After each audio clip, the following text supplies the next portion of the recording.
this afternoon? Very proud because it's all a team effort talaga from offense to defense. Meron kaming mga miscues on our defense and then we adjusted and one hell of a game by Bridget and Karin. Salute talaga dito sa dalawa. Thank you very much. Bridget, you had a career high 27 points, 4 assists, and 2 steals in 31 minutes. So ano masasabi mo na, yun nga, may isa pang chance pa kayo na manalo and ma-retain yung championship. Ano masasabi?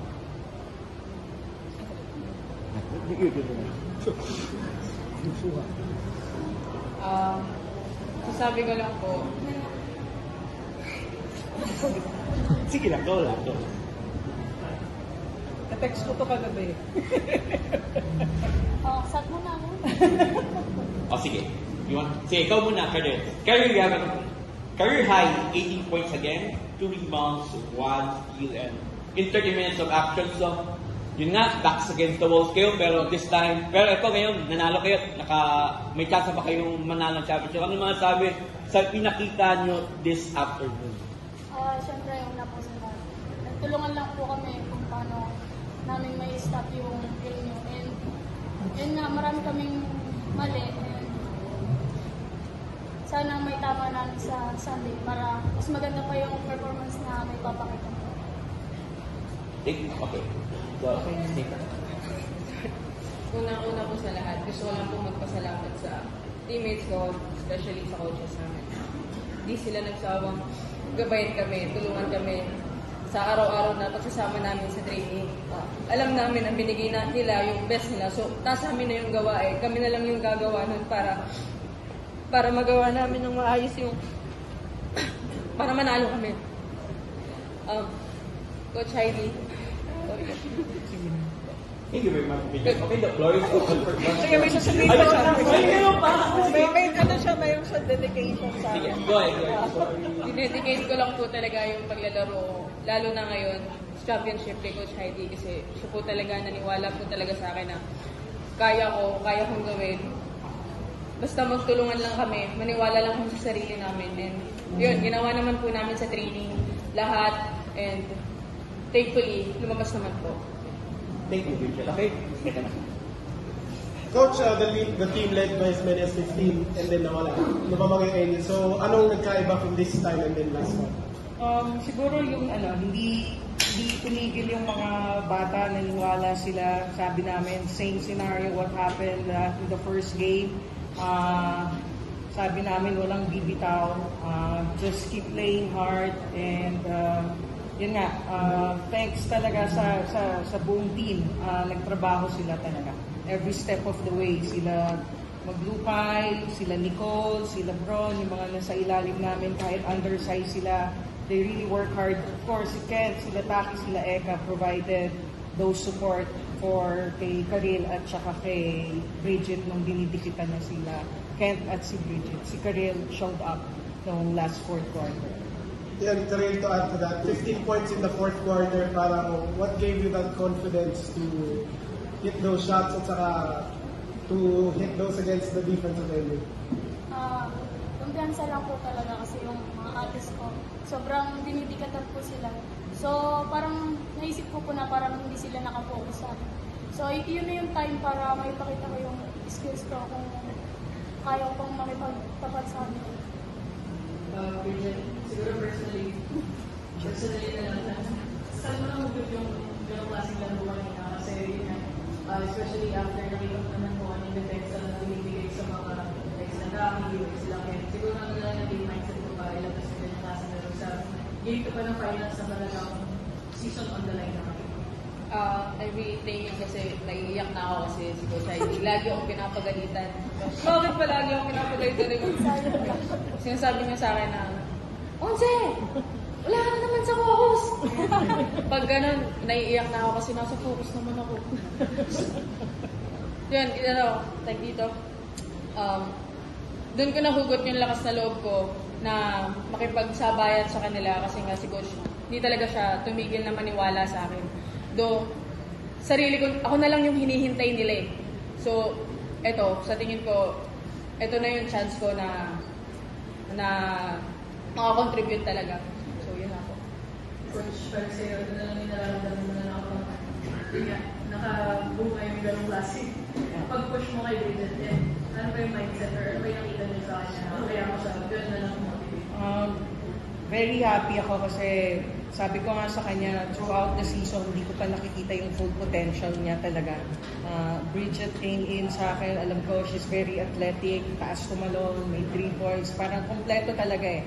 Kumbaga, parang nahihiya pag naglalaro. But today, pinakita niya sa akin na, Coach, tama yung sinasabi mo na unstoppable ako ngayon. Coach, regardless of how game turns out, ano po yung pinaka-special part about this particular group of UST Tigers na you'll be very grateful for, regardless na kung anong nangyari? Regardless sa Game 3, sabi ko nga sa mga bata, sobrang proud ako sa kanila even on the first game kahit natalo kami. May malungkot lang kami but though walang regrets talaga. Even we're undersized, undermanned, no foreign student athlete, pinakita ng mga bata na kaya namin. So, Coach, gaano ka lang ka-proud din sa dalawang kasama mo, both products ng UST High School? Ano lang masabi mo sa programang patuloy mo pinapos? Very, very proud. Sabi ko nga kay Karil, sabi ko sa kanya, you will be playing limited minutes, sabi ko, pero every time, bubunutin kita, just make sure na you represent UST very well at pakita mo kung bakit ka nandito sa UST, bakit ka produkto ng UST, and napakagaling talaga. Mapapawaw ako kay Karil kanina. Coach, kailan tuloy sabi ko yung shift na yung ganito sa side nyo, tapos pagpasok ng movement may advantage pa kasi last year, umabot tayo sa ganito yung sitwasyon. Last year kasi we won the first game, di ba? Tapos we lost the second. I think walang advantage or disadvantage na sa amin sa NU. We will just play harder para makuha namin yung game 3. Walang advantage. It's all in our mindset na we'll do our best para makuha uli namin yung do or die game on Sunday. Isang developing players sa team ng Sita. Siguro, gano'n ka na lang ibigay niyo yung nasa game para mabigyan si Sita ng proper set of position ng UST. Ayun nga yung sinasabi sa amin naman. Yung game namin para kay Ate Tapo. So para maganda yung exit na maibigay niya sa UST. Coach, let's talk about yung mga veterans mo. Nabanggit mo sila yung nagbigay ng support for these two players to shine din naman sa bandang dulo. You feel like you demand more from those veterans na Ken, Eka, Taki, come game 3. Sapat ba sa'yo yung napakita ng tatlo, at least from a supporting perspective? Of course, yun nga sabi ko, kahit hindi nakashoot si Taki, yung gravity na when she's inside the court, yung dumidepensa kay Taki is not helping. Kaya maraming nakita niyo siguro yung mga drives ni Karil at saka ni Bridget that time. Malinis na malinis because nakatutok kay Laket at saka kay Lataki.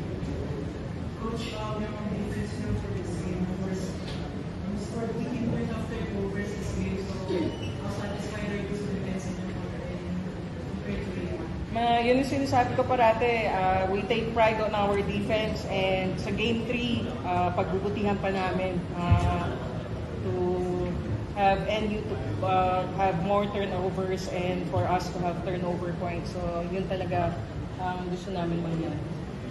Coach, two players na talagang shining sa game na para sa security was for NU na dalawang rookie, si Cheryl at si Karel. You talked about game 1 also, how those types of games are good for women's basketball, and someone who has seen generations of talent. Ano naman masasabi mo, Coach, sa future ng both UST and NU, and ano yung madadala nyo sa game? Not only for NU and UST, I think for the whole UAAP na women's basketball, ang dami ng talents for women's basketball, and nag-uumpisa pa lang tayo, and sana we can develop more women basketball players na gagaling, at the same time maglalaro sa national team and even international like yung sila Jack and Coson, di ba? So Very happy na may umuusbong na ganito kagagaling na mga kababaihan. Very good for women's basketball. Coach, how about the crowd kanina? Although mas marami yung MU, at marami din kayo, of course. Ano yung masasabi mo na marami na rin na, at least, na-appreciate na yung women's basketball? Masaya kasi last season, ganyan, marami rin nanonood. Siguro by game 3, mas madami pang manonood kasi do or die game. So, papasalamat ako kasi, yun nga, napapansin na rin sa wakas yung women's basketball. And to the players, how do you appreciate yung maraming nanonood sa inyo? Okay. Siyempre, sobrang saya po kasi napapansin na po yung women's basketball. So, para sa amin na rin po, mas nagaganahan po kami lalo na maglaro and ilabas yung mga kakayahan namin. So, masaya po kami. Congratulations, Coach Heidi! Thank you.